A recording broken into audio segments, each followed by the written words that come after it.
Hello, I'm Donald Gribble. I'm an engineer hired by Agpro to design a timing system for dairy flush equipment.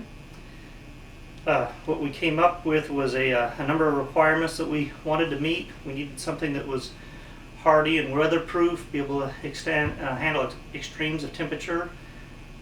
We designed for up to 140 degrees Fahrenheit down to minus 40 degrees Fahrenheit. We want it to be water resistant. We intend for this timer to be mounted outdoors close to the flush valves. We wanted a distributed system. That means we plan on using a number of small timers distributed throughout the dairy close to the flush valves. This will eliminate the need for trenching and running wires to a central controller. We think this is going to be quite a savings from the way that we used to do it, which was a central controller and then the cost involved in trenching and running wires all over the dairy to get to one place. We wanted to have a number of functions that we couldn't get by just buying a commercial timer. We wanted to be able to flush by time. We wanted to be able to flush by external input. And when we talked about flushing with external input, we had several ways we wanted to be able to flush. One was a momentary push. Also, we want to be able to push a button and have a time delay, a preset time delay. And even more than that, we wanted to have a momentary button to push and then get a delay and then a flush duration. And then on top of that, we also wanted the ability to sequence through a number of flushes, a number of flush valves going off in sequence. The timer we came up with is a 4-valve flush timer, and this is what it looks like. It's custom made. We manufactured the circuit boards and put it together here and did all the testing and design work here. So this is something that we have complete control over. We have 2 microprocessors in here. We've written all the software, so if we have to do a little bit of customizing, we can do that. And we think we've got a versatile product, and it's rugged and meets all of our design requirements. These are the main components of the timer. Here's the timer itself mounted in its faceplate. Here's a typical box that the timer will come in. Notice that this is a 4 flush valve box. I've got inputs that will be wired into here from external switches. We got the solenoid valves will be hooked onto here. Agpro makes a external solenoid valve that you would run the wires to run the solenoids. It takes 120 volt power in. It puts 120 volt power out to the solenoids to actuate them. And these connectors hook onto the timer itself, and then all this mounts inside the box, and then the box closes up like this so that under normal conditions it's very weatherproof. Some of the other parts and pieces that we need to be considering are the external buttons. Agpro will sell buttons that can be mounted close to the flush valve or distributed around the dairy, and those wires will be run into this box and give us inputs, the external inputs that we need. Also, this is the box that we use for a wash pin. It's got a couple different things associated with it. Here's a air actuated push button that goes on the side of the box.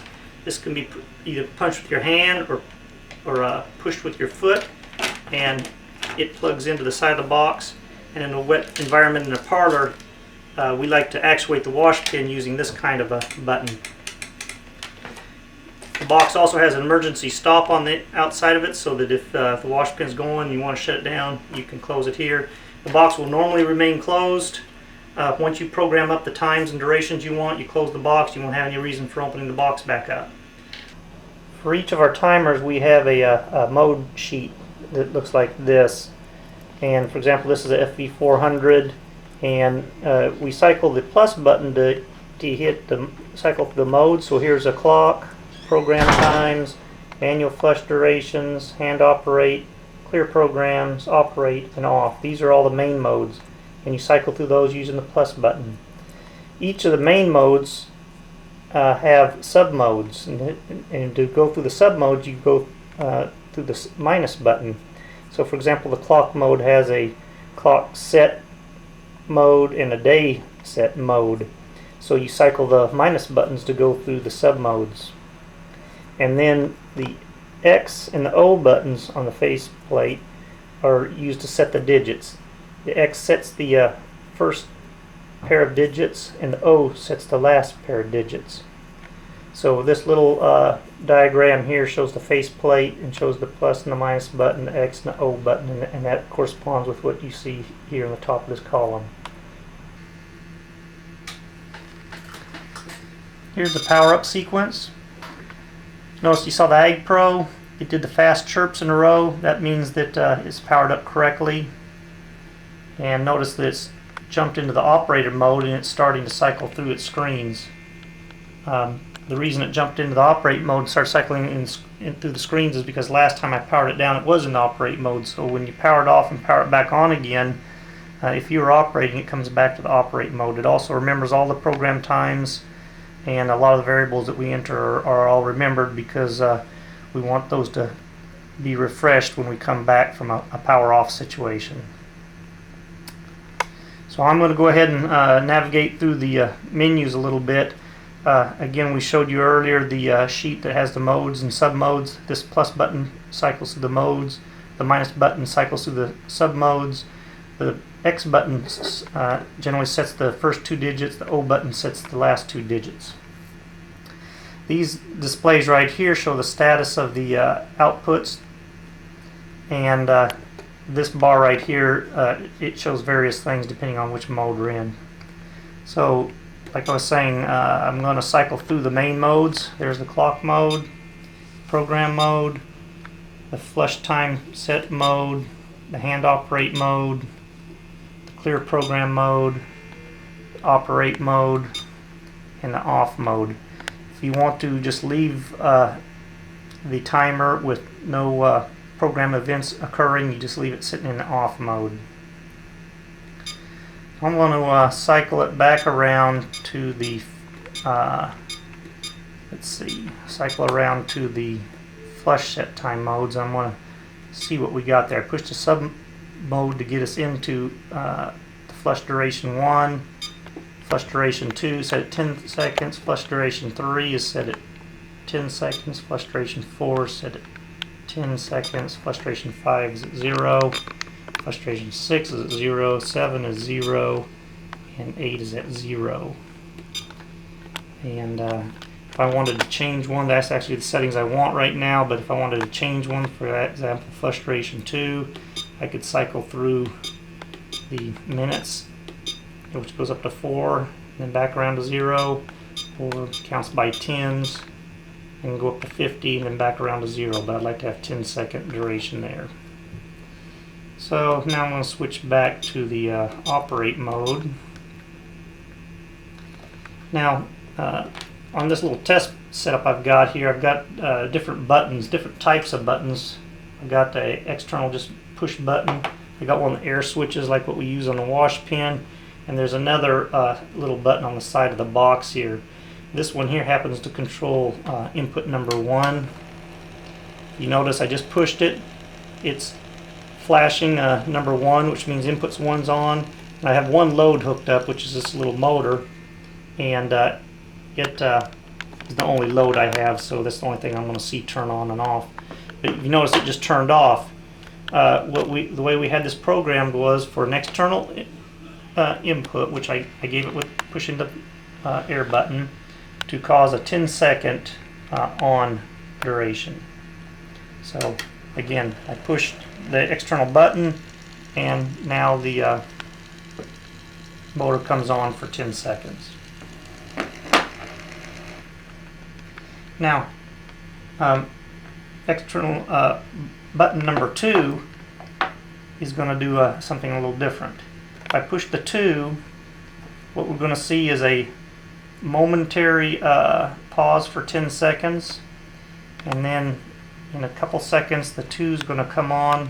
There it goes. That means it's on for 10 seconds. So the way we had this one set up was to delay 10 seconds and then turn on 10 seconds. and then it shut off again, so the 10 seconds elapsed. The other ones, the 3 and the 4, were set up with no delays or durations. And so what happens is when I push the external button, it turns it on. I push the external button again, it turns it off. So these are our choices. Now we also notice that we've only got 3 inputs lit up right now. 3 of the outputs are active. That's also something that I can select. For example, if I wanted all 4 active, what I would do is I'd cycle around to the operate here, go into here. Now 1 is like a yes, it's like to set it to on, and so I cycle through the first ones here. You notice when I cycle through these channels, these are all 4 channels, they're all set to 1s, which are on, and you notice that. If I want to turn them all off, in that case I just turn off number 4, but if I wanted to get them all, I cycle through. Now all the channels are disabled and they're off. But let's go ahead and set them back to all on, all operational. Even though I don't have an input hooked on to number 4, we'll go ahead and show it as operational. So let's slip out of here and can go back and do something else. Now let me show you again. Let me go back to the flush time modes I showed earlier. Duration 1 is for channel 1. That's the delay time. Notice we have it 0.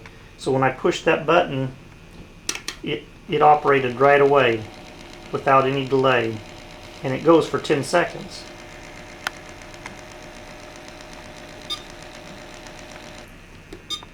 Yeah, delay 1. So if I go on to number 2, that's the on time for it. So it's on for 10 seconds.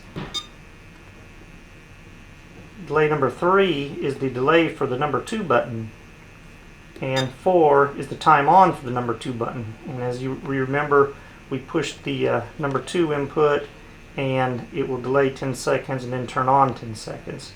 And we're going to see that in a moment. The 5 is set for 0. That's the delay for number 3, and the duration for number 3 is set here, and also the delay for number 7 and the delay for number 8 is 0s also. So what those do is it acts just like a momentary switch the way we have those configured. So if I go back around to operate, you wait here in operate mode for a few seconds and then it starts cycling. And if you notice the numbers that we see up here, here's the time, here's the amount that channel number 1's been on, here's the amount that channel number 2's been on, and here's the amount channel 3's been on. And it says 4's been on for 2 seconds also. So anyway, that's what you see when the screen is cycling like this, the amount each channel has been on. And again, if I just push the number 3, the little flashing mode means it's on. If we watch the number 3 channel, so we've got 14 seconds on it now, when it comes back around to the number 3 channel again, it'll be 24 seconds. See, there it is, 3, now it's up to 24. So that's the way that works. Now the last thing that we can do is we can, besides having external buttons that cause things to come on and off, we can have things come on and off by time, and that's what we program right here. Another handy mode is the hand operate mode. This allows you to try the setting off the outputs without using any of the external inputs. And you can use this in troubleshooting, or if you want to cause something to turn on. We don't really plan on using this in day-to-day operation because we like the box to be closed all the time. But if you're doing maintenance or something and you want to turn on an output, here's how you do it. You can go to hand operate mode. Like I was showing you, we can cycle between 1 and 2 and 3 and 4. In the 1 and 2 mode, that means I push the 1 button, it turns on the number 1 channel. You can see our little load comes on. Push it again, it goes off. Same for the number 2. Now if I want to activate the 3 and the 4, I cycle around to where it says 3 and 4. Now the number 1 button cycles the number 3, and the number 4 button cycles the number 4. Again, we'd like to not have this box open 90% of the time, or almost 100% of the time this box is going to be closed. The next thing I'm going to talk about is the program mode. This is where we can start flushing events by the time clock, by the time of day. And we preset those, both the time of the day that we want the flush occur and how long the duration is going to be in this mode right here. We hit the, we're in the program mode. I push the sub mode button. This PRE reminds us that this is the event area here. Remember, we got 4 channels, and I can cycle through the channels that we're talking about, 1, 2, 3, 4, by pushing this button. And we got 12 different events that can occur for each channel, so we can program 12 different times in. And so there we're back. We're at program number 1, event number 1, and that's when we'll start programming. So then we go to the next sub mode, and this 12 shows the time that we want to start, and it starts us off at 12 a.m. Suppose we wanted to flush, say, at 4 o'clock p.m. There we are, 4 p.m. We go to the next sub mode, and we want to set the duration. Well, let's say we want a 10-second flush, 20-second, 30-second. Maybe we want to go for a minute 30 seconds. Our maximum time, flush time, is 7 minutes. And of course, it'll go up to 50 seconds in this column here. So let's say we want 3 minutes and 30 seconds. Go to the next sub mode. Now we can set which days we want it to go on. Most of the time we're going to want to go every day of the week, so we put this to a 1 and we cycle through our days. Oops, I skipped here.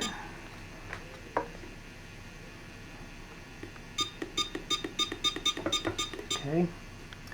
Then the next mode shows the total time for program 1 that we've entered in. So far we got 3 minutes and 30 seconds of time in. So now I'm going to go one more. Now we're back around to the event again. Now I want to program event channel 1, event number 2. The hours, suppose last time we did one at 4 o'clock. Let's say this time we'll go at 5 o'clock. And the duration, we want to say, I don't know, 50 seconds. And the days, we'll set them all to on.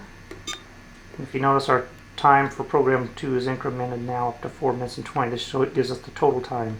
So anyway, you go through, you set what event you want, you set the time of day, and then the duration, and then the last thing you do is you set the days you want the event to occur. Then when you're done setting all your events, you hit the mode button, go back around to operate, and now our channel 1 at those particular times of day will activate, and in this case run our little motor. That's a brief overview of the use of the timer, and of course one of the first things you're going to need to do when you first start programming is look at this sheet, become familiar with it so you know what your capabilities are, what the modes and sub-modes are, what values can change, and then you just navigate through all the buttons and get it to where you want it.